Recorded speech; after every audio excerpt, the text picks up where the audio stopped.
सो अब देखते हैं नेक्स्ट चैप्टर जो कि है आयोनिक इक्विलिब्रिया। तो आयोनिक इक्विलिब्रिया में सबसे पहले रेट कांस्टेंट मतलब जो कम्प्लीटली आयनाइज होता है, डिसोशिएट होता है, मतलब स्ट्रॉन्ग एसिड और स्ट्रॉन्ग बेस, तो रेट कांस्टेंट तैयार होता है। और इक्विलिब्रियम मतलब वीक इलेक्ट्रोलाइट जो हाफ डिसोशिएट होता है तो उसकी वजह से इक्विलिब्रियम बनता है, तो इक्विलिब्रियम कांस्टेंट होता है। तो सब्सटेंस के दो प्रकार होते हैं, इलेक्ट्रोलाइट और नॉन इलेक्ट्रोलाइट। और इलेक्ट्रोलाइट में स्ट्रॉन्ग और वीक इलेक्ट्रोलाइट होते हैं, तो वो आपको पता होंगे। देन उसके बाद ये इंपॉर्टेंट है degree of dissociation, number of moles dissociated divided by total number of moles of electrolyte. और डिग्री ऑफ डिसोसिएशन मतलब उसी को ही 100 से मल्टीप्लाई कर दो। तो इलेक्ट्रोलाइट्स मतलब स्ट्रॉन्ग इलेक्ट्रोलाइट और वीक इलेक्ट्रोलाइट पहले भी बताए हैं। स्ट्रॉन्ग एसिड और स्ट्रॉन्ग बेस कम्प्लीटली आयोनाइज होते हैं, लेकिन वीक जो होते हैं वो थोड़े से रह जाते हैं, तो इक्विलिब्रियम बन जाता है। तो देन उसके बाद इम्पोर्टेंट है एसिड एंड बेसिस। तो इसके तीन थेरीज है, जैसे कि अरेनियस थेरी, लोरी ब्रोंस्टेड थेरी, लेविस थेरी। तो अरेनियस थेरी में एसिड वो होता है जो प्रोड्यूस करता है H+ आयन, और बेस वो है जो प्रोड्यूस करता है OH- आयन। और लोरी ब्रोंस्टेड थ्योरी में एसिड वो होता है जो डोनेट H+ आयन करता है, और लेविस थ्योरी में एसिड वो होता है जो इलेक्ट्रॉन एक्सेप्ट करता है। तो ये तीनों थ्योरीज और डिग्री ऑफ डिसोसिएशन याद रख लेना। तो अरेनियस थ्योरी मतलब प्रोड्यूस H+ आयन, उसे हम एसिड कहते हैं। और बेस मतलब प्रोड्यूस OH- आयन, तो इसके एग्जांपल HCl और NaOH है। देन उसके बाद लोरी ब्रोंस्टेड थ्योरी में एसिड वो होता है जो H+ आयन डोनेट करता है, और बेस वो होता है जो H+ आयन एक्सेप्ट करता है। यहाँ पर एग्जांपल दिया है। देन उसके बाद कॉन्जुगेट एसिड और कॉन्जुगेट बेस इंपॉर्टेंट है। तो कॉन्जुगेट एसिड मतलब acid which is produced when base accept proton, और बेस मतलब कॉन्जुगेट बेस मतलब base which produced when acid donates proton. तो कॉन्जुगेट एसिड बेस पेयर में आपको पूछ सकते हैं कि एसिड कौन सा है, बेस कौन सा है, और एक एग्जांपल दो कि कॉन्जुगेट एसिड बेस पेयर का। तो आपको याद रखना पड़ेगा क्योंकि ये इम्पोर्टेंट है। तो लेविस थ्योरी मतलब, तो लेविस थ्योरी में एसिड वो होता है जो एक्सेप्ट्स इलेक्ट्रॉन पेयर, और बेस वो होता है जो डोनेट्स इलेक्ट्रॉन पेयर। तो यहाँ पर शॉर्टकट में दिया है आपको, ये याद रख लेना बस। ये यहाँ पर तीनों के डेफिनेशंस शॉर्ट में है, ऐसा चार्ट नोटबुक में बना लेना। देन उसके बाद ये इम्पोर्टेंट है एसिड एंड बेसिस के डिस्टिंग्विश मतलब स्ट्रॉन्ग एसिड स्ट्रॉन्ग बेस कौन कौन है। तो यहाँ पर लिखा हुआ है strong acid HCl, weak acid H2S, strong base NaOH, weak base CuOH2, और या फिर FeOH3। तो ये एग्जांपल के लिए दिए हैं मैंने। तो एम्पोटेरिक नेचर ऑफ वाटर क्या है। तो वाटर एसिड है या बेस है, मैं आपको क्वेश्चन पूछता हूँ कि वाटर एसिड है या बेस है।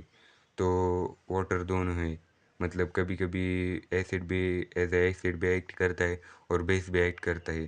तो वाटर का जो नेचर है वो हम पता नहीं लगा सकते कि वो एसिड है या बेस है, वो न्यूट्रल है, इसलिए तो हम पीते हैं। तो अगर हम H2O के साथ NH3 डाल देंगे तो OH- डोनेट करता है, इसका मतलब वो एसिड है उन तीन थेरीज के हिसाब से।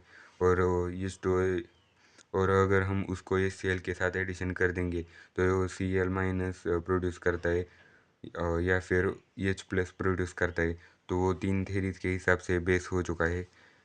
देन उसके बाद dissociation of acid and bases नहीं आता, डिसोसिएशन कांस्टेंट पता रहना चाहिए ओस्टवाल्ड डाइल्यूशन लॉ के लिए। देन उसके बाद ओस्वाल्ड डाइल्यूशन लॉ, ये 3-4 बार प्रैक्टिस कर लेना। मैं बार बार बोल रहा हूँ क्योंकि मैंने भी वही किया था। बेस के लिए ये होता है, सिंपल होता है दोनों भी, और बहुत डेरिवेशन इंपॉर्टेंट है। ऑटो आयोनेशन ऑफ H2O, तो ये भी याद रख लेना चाहिए। KW और K का आपको रिलेशन पूछ सकते हैं इसमें, इसमें ये शायद से वो, ये डेफिनेशन आपको याद रख लेनी चाहिए। देन उसके बाद pH और POH की डेफिनेशन एक एक मार्क्स को आती है कभी कभी। तो pH is defined as negative, तो pH is defined as negative logarithm to the base 10 of concentration of H+ ion. और POH भी वैसे ही है, सिर्फ base 10 of concentration of OH- ion है। तो relation between pH and POH very important है। आपको ये 3-4 बार प्रैक्टिस कर लेनी चाहिए, क्योंकि ये 100% आएगा। ये आप वेरी इंपॉर्टेंट क्वेश्चन में लिख लेना। तो एसिड क्या होता है, न्यूट्रल सॉल्यूशन क्या होता है, बेस क्या होता है, ये आपको पहले से ही पता है। तो एसिड मतलब जो 7 से नीचे पीएच होता है वो एसिड होता है। न्यूट्रल मतलब 7 पीएच होता है। बेस मतलब पीएच 7 से ज़्यादा होता है। तो यहाँ पर नीचे भी लिखा हुआ है, इतना ही है, ये आपको पहले से ही पता है। देन उसके बाद define pH, pOH, relation between pH and pOH, ये कर लेना, जो कि अभी किया था हमने। न्यूमेरिकल्स कर लेना आप खुद, सिंपल है। फॉर्मूले याद रहने चाहिए सिर्फ, और प्रैक्टिस कर लेनी चाहिए न्यूमेरिकल्स की, वरना नहीं आएंगे आपको न्यूमेरिकल्स। तो एसिड एंड बेस के एग्जांपल्स। हाइड्रोलिसिस का जो है वो डिफ़िकल्ट है, लेकिन आ सकता है, आपको कर लेना चाहिए हाइड्रोलिसिस ऑफ सॉल्ट। ये चार्ट याद रख लेना, और उसके चारों के एक एक एग्जांपल याद रख लेना, यहाँ पर दिए हुए हैं मैंने। बस याद रख लेना कि किसके साथ क्या ऐड हो रहा है और क्या प्रोडक्ट बन रहा है, चारों के लिए याद रख लेना। देन उसके बाद इम्पोर्टेंट है बफर सॉल्यूशन, सबसे ज़्यादा important. A solution which resists drastic changes in pH when a small amount of strong acid or strong base or water is added to it। मतलब अगर हम बफर सॉल्यूशन में acid या फिर base या फिर वाटर कुछ भी ऐड करते हैं तो वो चेंज नहीं होता, क्योंकि वो बफर है। वो जाना इसलिए जाता है क्योंकि वो बफर है, वो खुद के अंदर चेंजेस नहीं लाता वो। तो बफर सॉल्यूशन बहुत ज़्यादा यूज़फुल होता है।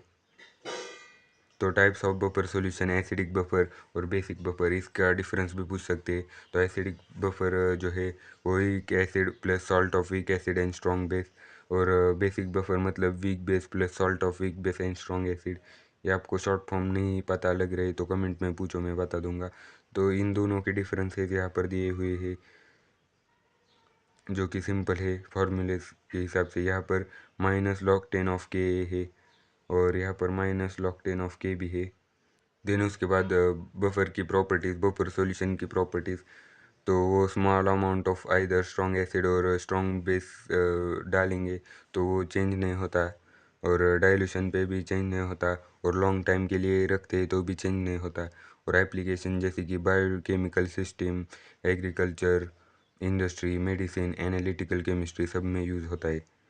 देन उसके बाद ये न्यूमेरिकल्स है, और ये डेरिवेशन है स्पेरिंगली सोल्यूबल कंपाउंड्स का, जो कि इम्पोर्टेंट है, आ सकता है। देन उसके बाद सोल्यूबिलिटी प्रोडक्ट पता रहना चाहिए, और ये फाइंड भी करता आना चाहिए, क्योंकि पूछ सकते हैं कभी कभी 1-2 मार्क्स के लिए, और एमएसटी सीईटी में तो फेवरेट है, ये कर लेना। और सोल्यूबिलिटी मतलब amount of substance in grams divided by volume of solution in litre, और मोलर सोल्यूबिलिटी मतलब number of moles of solute divided by volume of solution in litre. Then उसके बाद सोल्यूबिलिटी प्रोडक्ट और सोल्यूबिलिटी का relation, जो कि आपको पूछ सकते हैं, ये फॉर्मूला और 1-2 एग्जांपल्स कर लेना। तो जैसे कि यहाँ पर दूसरा एग्जांपल देखते हैं।